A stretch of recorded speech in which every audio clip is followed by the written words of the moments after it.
you're a New Yorker. You hail from New York. That's right, New York. Very good. Is anybody actually from New York here? You just placated here. That's not all right now. Well, it's good that we're in Holland because until recently, New York was actually just a colony of Holland, right? Yeah, we already do Amsterdam. Very good. Except weed wasn't legal in 1700, I don't think. I don't have any records of it, so I don't know. Very good. Mark, welcome to the stage. Please give a big Amsterdam welcome for Mr. Mark Schechter. Guys, give it up for Adam, your judges, the previous acts. I don't know if I can make y'all jump. Quick disclaimer, I noticed on the poster, it said representing the Seattle family. Definitely none of the thoughts and opinions you're about to hear represent the Seattle family, okay? I just want to make that really clear right away, okay? This is for my own safety. I know Al John was asking me, are you going to make any career-limiting decisions? I'm pretty sure I'm doing it right now. You guys, it's great to be in Amsterdam. Last time I was here, I was 15 years old. It was 12 years ago. I'll be honest, I was an immature little shithead when I was 15 years old. Amsterdam was a strange place, right? In Amsterdam, I was 15, I noticed people don't have cars here, they have bicycles, right? They don't ride the bus, they ride the canal bus. So, being immature, 15, I'm with my friends, went over to the canal bus sign, I covered the C of the canal bus, and I did one of these. I made anal bus, it was hilarious. What? Yeah, anal bus, that's great. Little did I know, I just did it, I thought it was harmless. I was just trying to put the ass back into mass transit, But my friend took that photo and put it online. He uploaded it to eBounds World. You guys remember eBounds World? Yeah. So apparently that photo has got a ton of traction over the past 12 years. If you don't believe me, please trust me, take out your smartphone and Google image search anal bus. If you don't want to do that, my friend Barry's going to help us out here. Because it's important. It's important to see what kind of SEO Mark Schechter can generate over 12 years. So if you notice right here, that's a young me. Same thing, right? So, look, yeah, okay, also, this photo has been rehosted on a website which is called fugly.com. Which, that kind of sucks for me, but I'll tell you what, guys, I feel a little bad, right? Because here I am, the 4th search result for anal bus, and there are people who make a living taking it in the butt, and I'm ahead of them on Google search. Like, how do you feel? You do a hard day in the studio making an adult film, you come home, you look up your results, and there's me in front of you.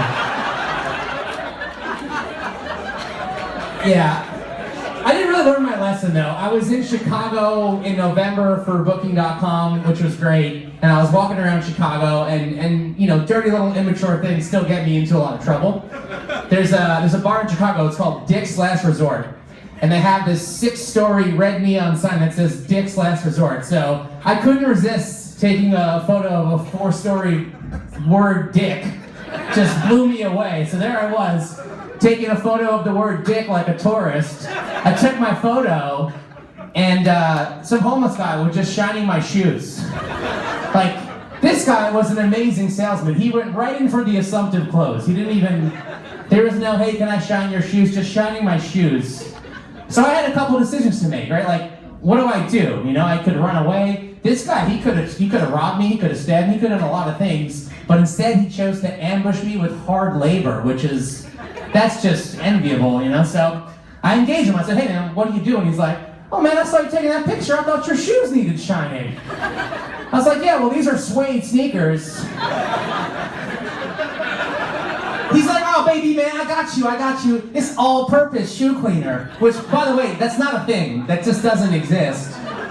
But I had to respect him. I do sales. This guy's building rapport. He's like, how long you had these shoes? How long you into dicks for? So, he finished up, and this is where his salesmanship really just blew me away. Master negotiator, gets done with the shoes, I give him a pound, he's like, a pound? I was thinking more like $40. I'm like, $40? I didn't even want you to do this, man. He's like, I saw a customer in need, I fulfilled the need. So I said, all right, fine, I respect that. How about 5? He's like, let's do 10. So I go, $7. The word 7 was not even out of my mouth before $7 out of my pocket. That was crazy. I mean, can you imagine if he just came up to me, he was like, hey man, can I get $7 to shine your shoes? I'd be like, no, absolutely not. Anyway, his job is a bit easier, I guess you'd call it a job, but my sales world's a bit different, right guys? Right, DSMs? We don't get to go face to face and just ambush people with software. It doesn't work like that.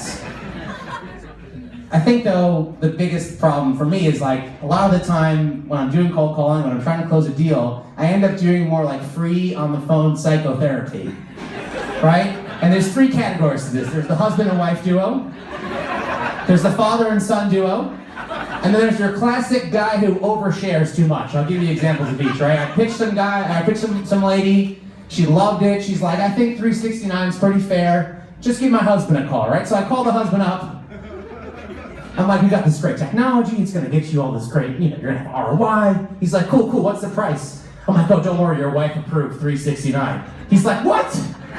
She did what? He's like, you call her back right now. I'm like, listen, you guys, this is not my job, Father, son, that's another good one. You get the son, you pitch him, it's cloud-based, we're gonna take care of your technology, right? You call the dad, he's like, how high up in the air is your cloud?